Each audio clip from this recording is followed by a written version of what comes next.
सही बच्चों को नमस्कार। हम बात कर रहे थे कंटिन्यूटी की, कंटिन्यूअस फंक्शन की। कंटिन्यूटी क्या होती है इसको हम डिस्कस कर चुके थे, उसको बताने की ज़रूरत नहीं है। हमने बताया था कि अगर कोई फंक्शन, अगर आप कोई ग्राफ प्लॉट करते हैं और बिना पेन उठाए आप पूरा ग्राफ प्लॉट कर लीजिए तो हम कहेंगे वो फंक्शन कंटिन्यूअस है। मतलब किसी पॉइंट पे हम कंटिन्यूटी चेक करना चाहते हैं तो उस पॉइंट पर पहुंचते पहुंचते आपको ग्राफ पूरा प्लॉट हो जाए, यानी उस पॉइंट पे पेन को उठाना ना पड़े। तो अब आपको अगर डेफिनेशन आए तो क्या लिखेंगे कि कोई भी फंक्शन कंटिन्यूअस होगा यदि उसको ड्रा करने के लिए पेन न उठाया जाए। तो मैथमेटिकली प्रूव किया गया था कि लेफ्ट हैंड लिमिट और राइट हैंड लिमिट अगर इक्वल है और उस फंक्शन की वैल्यू भी उस पॉइंट पे इक्वल है तो फंक्शन कंटिन्यूअस होता है। ठीक है, ये हमने बात की थी, इसका वीडियो अपलोडेड है, ये पढ़ने के बाद ही आप पहुँचिएगा। एक थ्योरम है आपकी एल्जेब्रा ऑफ कंटिन्यूअस फंक्शन, ये एक थ्योरम है, ये आर डी शर्मा का टॉपिक नंबर 8.3 में दी हुई है और ये बहुत यूज़फुल थ्योरम है। ठीक है, एनसीईआरटी एक्सरसाइज की जो 5.1 है उसके कुछ जो लास्ट के क्वेश्चन हैं, ठीक है, उनमें ये यूज़फुल है। ठीक है, तो बहुत ध्यान से समझिएगा। ये कह रहा है कि अगर मान लिया एफ और जी दो रियल फंक्शंस हैं, मतलब रियल वैल्यू यहाँ पर रखेंगे और ये फंक्शन डिफाइंड है। फंक्शन क्या होता है आप जानते हैं, रिलेशन एंड फंक्शन, फंक्शन के बाद ही यहाँ पहुँचिएगा। बोले आप कह रहे हो कि लिमिट के बाद ही यहाँ पहुँचिएगा, फंक्शन के बाद ही यहाँ पहुँचिएगा, तो जब फंक्शन के बाद ही चैप्टर है तो बाद में पहुँचे होगे ना। तो कह रहे हैं कि अगर मान लें कि एफ और जी ये रियल फंक्शन कंटिन्यूअस हैं, किस पॉइंट पर, ए पॉइंट पर, कोई एक पॉइंट ए है उस पर कंटिन्यूअस है। जब कंटिन्यूअस है तो यानी कि उस पॉइंट पर उस फंक्शन की लिमिट भी एग्जिस्ट करेगी और उस पॉइंट पर उस फंक्शन की पर्टिकुलर वैल्यू भी वही सेम होगी। यही आप जानते हैं ना भाई, जैसे ए पर निकालते तो आप जानते हैं कि limit x tending to a f x की वैल्यू एफ ए के बराबर होगी। जब मैं ये लिख देता हूँ लिमिट एक्स टेंडिंग टू ए, तो इसका मतलब मैं कह रहा हूँ कि लेफ्ट हैंड लिमिट और राइट हैंड लिमिट दोनों इक्वल हैं। यानी इसका मतलब मैं ये कह रहा हूँ कि left hand limit is equal to right hand limit. यानी मैं कह रहा हूँ कि limit x tending to a minus f x is equal to limit x tending to a plus f x. यानी इन दोनों को लिखने के बजाय अगर मैं ऐसा कह दूं तो इसका मतलब मैं लेफ्ट हैंड और राइट हैंड दोनों लिमिट की बात कर रहा हूँ। तो अगर लिमिट निकालें और उस पर्टिकुलर पॉइंट पे फंक्शन की वैल्यू निकालें और दोनों इक्वल हों तो हम कहेंगे the function is continuous at that point. और here it he is wanting कि if two functions f and g are given and they are continuous, then you have to prove कि their sum f plus g is also continuous at that point, their difference f minus g is also continuous। और अगर f में किसी real number से multiply alpha से कर दिया जाए तो अल्फ़ा इंटू एफ भी कंटिन्यूस होगा उस पॉइंट पर, f इंटू जी भी कंटिन्यूस होगा, 1/f भी कंटिन्यूस होगा। लेकिन एक शर्त है कि उस पर्टिकुलर पॉइंट पर एफ ए की वैल्यू जीरो नहीं होनी चाहिए, क्योंकि अपान में जीरो आ जाएगा तो इन्फिनिटी हो जाएगी। एफ अपान जी भी कंटिन्यूस होगा, लेकिन यहाँ शर्त है कि ए पॉइंट पर जी की वैल्यू जीरो ना हो। तो ये आपको प्रूफ करना है कुछ नहीं, ये सिंपल फंक्शन लिखने का तरीका है। ठीक है, तो हम इसको रब करते हैं और एक एक करके प्रूफ करने जा रहे हैं। ठीक, आप देखिए स्टार्ट करते हैं इसका प्रूफ। हम कहेंगे देखिए चूंकि गिवन है, आप कहेंगे कि since f and g are continuous at x is equal to a। आप कहेंगे भाई देखिए a पर कंटिन्यूस है ऐसा गिवन है, तो इसका मतलब क्या हुआ, so limit x tending to a f x की जो वैल्यू है वो एफ ए के इक्वल होगी और limit x tending to a g x की जो वैल्यू है वो जी ए के इक्वल होगी। सही कह रहा हूँ मैं? अभी हमने कहा जब मैं लिमिट लिख देता हूँ तो इसका मतलब मैं लिख रहा हूँ कि left hand limit is equal to right hand limit. ये आप जानते हैं लेफ्ट हैंड लिमिट क्या होती है, राइट हैंड लिमिट क्या होती है। ठीक है, अब हम पहला प्रूफ करने जा रहे हैं। पहला प्रूफ क्या करना पड़ेगा कि f प्लस जी भी कंटिन्यूस होगा। तो देखिए कैसे इसको प्रूफ किया जाएगा। अब हम यहाँ पर करेंगे क्या, वी नो दैट, हम क्या करेंगे, लिमिट लिखेंगे x tending to a, f plus G है ना, तो किसी पॉइंट पर फंक्शन को डिफाइन करना पड़ेगा ना, तो हमने कहा एफ प्लस जी एक्स, हम इस पॉइंट को लेके चल रहे हैं, ठीक है, एक्स को ब्रैकेट में लिख दीजिए। तो हम जानते हैं इसको अलग अलग फंक्शन लिखा जा सकता है, ये फंक्शन की प्रॉपर्टी होती है कि इसको ऐसे लिख सकते हो, लिमिट एक्स टेंडिंग टू ए, इसको आप F x plus g x लिख सकते हो, ये रूल होता है। हम इसी में माइनस लगाएंगे बाद में, इसलिए बहुत साफ साफ लिख रहे हैं, राइटिंग गंदी अलग की बात है, लेकिन फिर भी कुछ साफ लिखने की कोशिश कर रहे हैं। अब ये लिमिट अंदर ऑपरेट हो जाएगी, तो ये हो जाएगा limit x tending to a f x अलग हो गया, plus limit x tending to a g x अलग हो गया। सही कहा मैंने।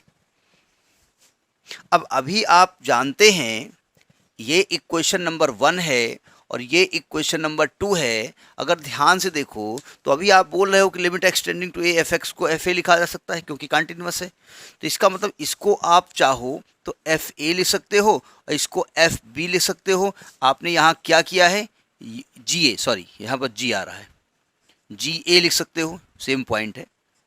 आपने क्या किया है, यूजिंग इक्वेशन 1 किया है, ठीक। अच्छा कैमरा जी उधर जाओ, थोड़ी जगह है वहाँ पर, वहाँ बात करते हैं। अब देखो यहाँ पर इसका मतलब, इसको ज़रा देखिए ध्यान से, जैसे हमने यहाँ पर x को अंदर ले गए थे, तो यानी यहाँ पर इसको लिख सकते हो f प्लस जी ए लिख सकते हो। अब ज़रा ध्यान से देखिएगा आपने क्या किया है, आपने क्या किया है कि ये आया है, ज़रा देखिए यहाँ से देखिएगा, आपने एक्चुअली किया ये है कि limit x tending to f plus g x किया था और अपने आप x की जगह a आ गया, यानी लिमिट की वैल्यू उस पर्टिकुलर पॉइंट पे इसकी वैल्यू के बराबर है। So f plus g is continuous, so f plus g is continuous at x is equal to a। समझ में आ गई बात कि अगर किसी पॉइंट पर दो फंक्शन कंटिन्यूअस है तो उन फंक्शन का सम भी कंटिन्यूअस होगा। पहला पार्ट हमने प्रूव कर दिया, ठीक है। सेकेंड पार्ट प्रूव करने जा रहे हैं जिसमें माइनस करना है, तो आप सिंपली इसमें माइनस कर दीजिए, तो जहाँ पर प्लस किया है वहाँ सब माइनस हो जाएगा, यहाँ माइनस कर दो, f माइनस जी एक्स, एक्स अंदर जाएगा, ये माइनस लगेगा, ये माइनस हो जाएगा, ये माइनस हो जाएगा, यहाँ पर माइनस हो जाएगा, यहाँ पर माइनस हो जाएगा, तो आप कहेंगे f minus g is continuous. Same method, actually minus कुछ होता ही नहीं। अगर आप कह रहे हो कि दो नंबर माइनस कर रहे हैं 2 माइनस 3, तो हम कहेंगे नहीं 2 और माइनस 3 को प्लस कर रहे हैं, तो बात वही मैं लिख रहा हूँ, लेकिन फिर भी। तो ये दो हमने थ्योरम प्रूव कर दी कि अगर f और g दो फंक्शन कंटिन्यूअस हैं तो उनका सम भी कंटिन्यूअस होगा, उनका डिफरेंस भी कंटिन्यूअस होगा। अब आगे बात करते हैं। अब आपको करना है कि अल्फा इंटू एफ भी कंटिन्यूअस होगा, तो अब क्या करना पड़ेगा, limit x tending to a alpha f x लेके हम चलेंगे। अब x तो केवल f के साथ आएगा ना, अल्फा से कोई उसका मतलब है नहीं, यानी इसको लिख सकते हैं कि limit x tending to a alpha और f के साथ x आ जाएगा। अल्फा से कुछ कुल मिलाकर के x से कोई लेना देना नहीं है, तो अल्फा को बाहर लिख दो, वो आएगा limit x tending to a f x, और इक्वेशन 1 कहता है कि limit x tending to a f x f a के इक्वल है, क्योंकि एफ ए एक कंटिन्यूअस फंक्शन है, तो ये हो गया अल्फा एफ ए। ठीक है, ज़रा ध्यान से देखिए, यानी इसको हम अल्फा एफ ए लिखें, या चाहे तो आप अल्फा को अंदर ले जाओ, या इसको ऐसे कर दो अल्फा एफ ए ऐसे लिखा दो, बात वही है। अल्फा चूँकि कांस्टेंट है कहीं भी हो सकता है, जब 2 इंटू एक्स लिखा हो तो 2 इंटू एक्स लिख दो, 2 को बाहर करके एक्स को ब्रैकेट में कर दो, तो वो 2 बेचारा बहुत सीधा साधा होता है। तो आपने तो यहाँ लिमिट लगाया था, यहाँ एक्स की जगह अपने आप ए आ गया, तो इसका मतलब क्या हुआ, so alpha F is continuous, ये सी का मतलब continuous at X is equal to ए। तो आपने प्रूव कर दिया कि ए पर जो है अल्फा एक्स भी कंटिन्यूअस होगा। ये थ्योरम नंबर 3 हो गई। बोली ये थ्योरम है देवरम देवरम देवरम, अरे भाई थ्योरम है तो है, ठीक है। अब नेक्स्ट देखिएगा, अब आपको f इंटू जी करना है, तो आप लिखेंगे limit x tending to a f into g x, और ये रूल आप जानते हैं, इसको लिखने का तरीका लिमिट एक्स टेंडिंग टू ए, हम ब्रैकेट खोल करके इसको एफ एक्स और जी एक्स ऐसे लिख सकते हैं। ये फंक्शन को लिखने का तरीका होता है। अब इस लिमिट को अलग अलग ऑपरेट किया जा सकता है, यानी कि limit x tending to a f x अलग हो जाएगा into limit x tending to a g x अलग हो जाएगा। और अगर इक्वेशन 1 और 2 को देख लीजिए तो limit x tending to a f x की वैल्यू एफ ए है और जी एक्स की वैल्यू जी ए है, तो लिख सकते हैं इसको उठा करके। तो ये आपका हो जाएगा एफ ए इंटू जी ए। जैसा कि यहाँ पर आपने ब्रैकेट अंदर खोला है वैसे इसको बाहर भी कर सकते हैं, तो इसको एफ जी ए लिख सकते हैं। तो आपने तो यहाँ लिखा था लिमिट एफ इंटू जी इंटू एक्स और एक्स की जगह ए आ गया। इसका मतलब लिमिट और उस पर्टिकुलर पॉइंट पे एफ इंटू जी की वैल्यू सेम है। So F into G F G is continuous at X is equal to A, यानी एफ जी भी ए पर कंटिन्यूअस होगा। ठीक, अब पांचवी बात क्या कर रहे हैं, 1/f को लिखिए। तो आप 1/f ऑफ x लिखेंगे और लिमिट लगाएंगे x टेंडिंग टू a। तो x तो f के साथ ऑपरेट होना है, यानी इसको लिखा जा सकता है limit x tending to a 1/fx। अब चूंकि लिमिट तो x के साथ लगनी है, f के साथ लगनी है, f जहाँ भी होगा वहाँ लिमिट लगेगी। तो इसको चाहो तो ऐसे लिख दो 1/ limit x tending to a fx, और ये 1/f a हो जाएगा। इसको 1/f a ऐसे लिख सकते हो। तो आपने तो यहाँ लिमिट लगाई थी, वो अपने आप x की a आ गया, यानी कि लिमिट और उस पर्टिकुलर पॉइंट पर फंक्शन की वैल्यू बराबर है। So 1/f is continuous at x is equal to a। ये आपकी पांचवी बात हो गई। अब जरा छठवीं बात कर लेते हैं f/g की, बस बात खत्म हो जाएगी। तरीका समझ में आ गया होगा।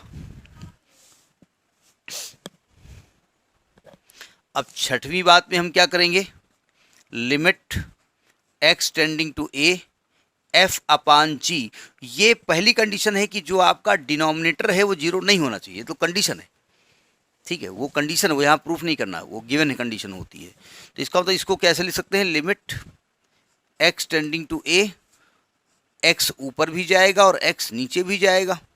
अब चूंकि लिमिट दोनों में ऑपरेट होनी है तो इसको लिखेंगे limit x tending to a fx ऊपर भी आएगा और नीचे भी लिखा जाएगा। तो ये आपका हो जाएगा fa, ये हो जाएगा ga। आप चाहो तो इसको f/g अलग कर दो और a अलग कर दो।